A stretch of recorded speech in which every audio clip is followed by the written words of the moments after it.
Howdy y'all, my name is Thomas Doering, and I'm taking an AGEC 335 class. I highly recommend it.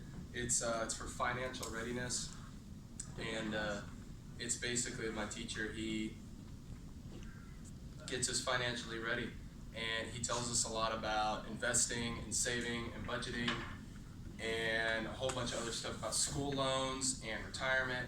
It sounds really boring, but it's very important for when you get out of college, so I highly recommend it. Without further ado, today I want to talk about investing.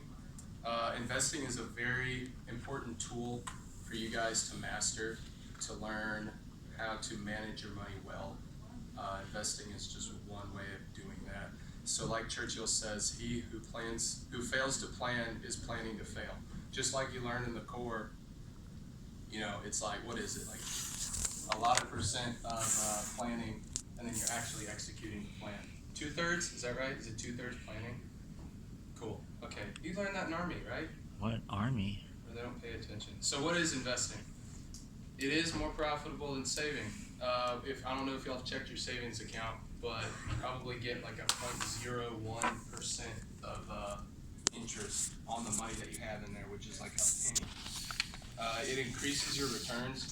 When you put money into something and it does very well, you get a really nice return out of it. Helps you plan for future payments and purchases. Investing and saving will help you when it comes down to buying a car, buying a new house, buying stuff for your wife and your kids, just really important things. Um, Today in America, saving is not at the forefront of a lot of people's minds. I think this is the worst time in history for saving. Like the savings rate per person is pretty bad. So not a lot of people are actually planning ahead with their money. So why I think you should invest is retirement, of course. It's going to be pretty hard to live off of just Social Security or just the benefits you guys get. And especially if you go into the Army, you get a really great after service rewards and all that. But you do get a lot of good returns, get some monetary gains. You can save up for things like Yeezys and I don't know, ice cream. Planning for family long-term things. Again, I mean, obviously it's not the top of my mind right now because I'm still a college student, but you have cars, houses, you have your kids going to college. You probably might have some college debt you might have to pay off, which you should try to pay off soon. And things to consider for investing when it comes down to stocks and mutual funds is, are you actually ready? Can you keep a budget, and can you be honest with yourself and stay on top of it? Do you have an emergency fund? For college students and for young people, it's recommended that you have about $1,000 emergency fund, which is just pretty much $1,000 cash sitting somewhere where it's not easily reachable.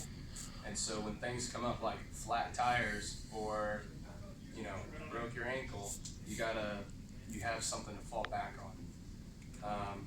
In terms of that, there's also planning ahead. So just like we talk about with the SMART goals, there's also planning for 1 year, 5 year, 10-year goals. I don't know if y'all have done that in L1, but I know that I have goals for the next year, for the next 5 years, and then for the next 10 years. And based off of that, that should have a little bit to do with how you're going to invest. Things to know before you start investing is to do your own research. We pay a lot of money for A&M, and quite a bit of that money goes to a lot of services you guys probably haven't even heard of.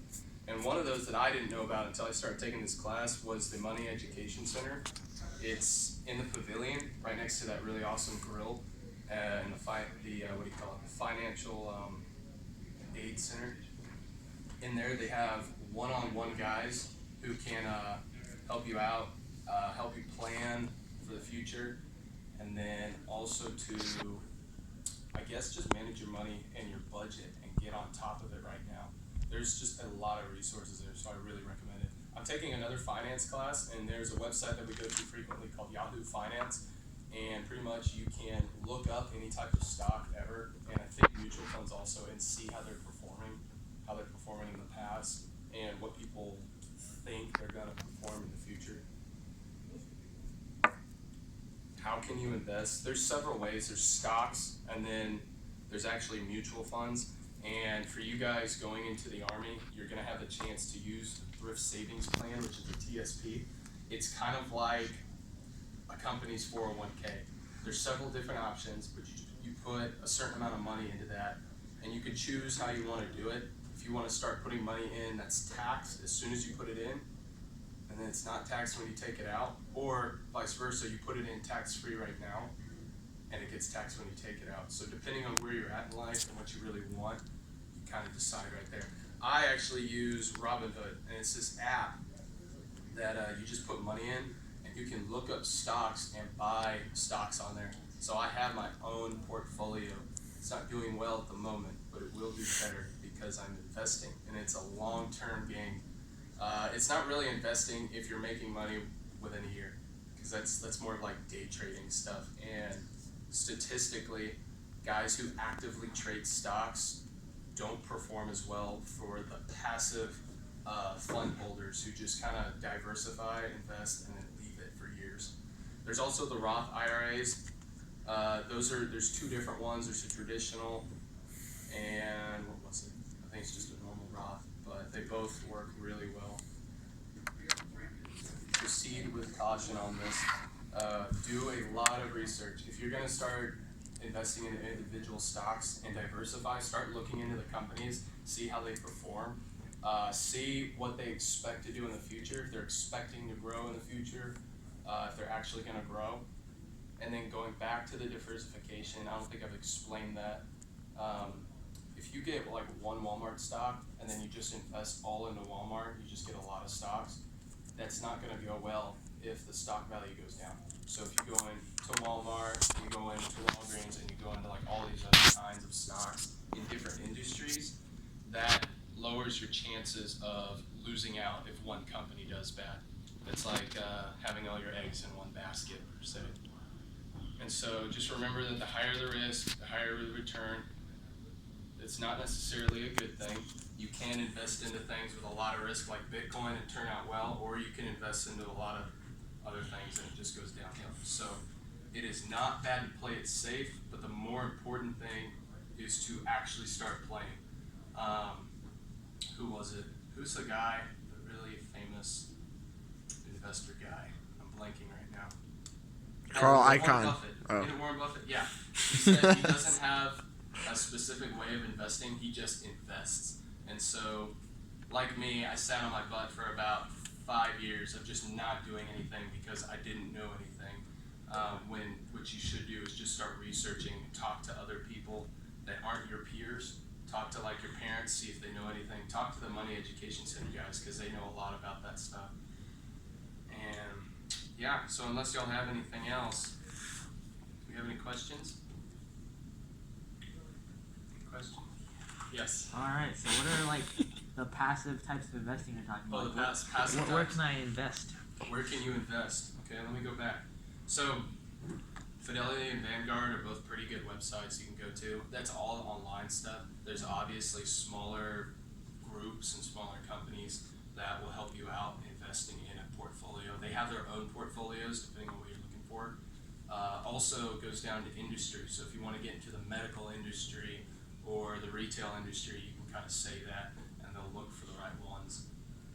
Yeah, honestly, giving it a Google and looking up some brokers and analysts that have been managing a fund for quite some time is also a good way to do it. Really what passive is that there's not an active manager on your fund. He just finds the stocks he likes, puts them all together, leaves it. Does a lot better. So.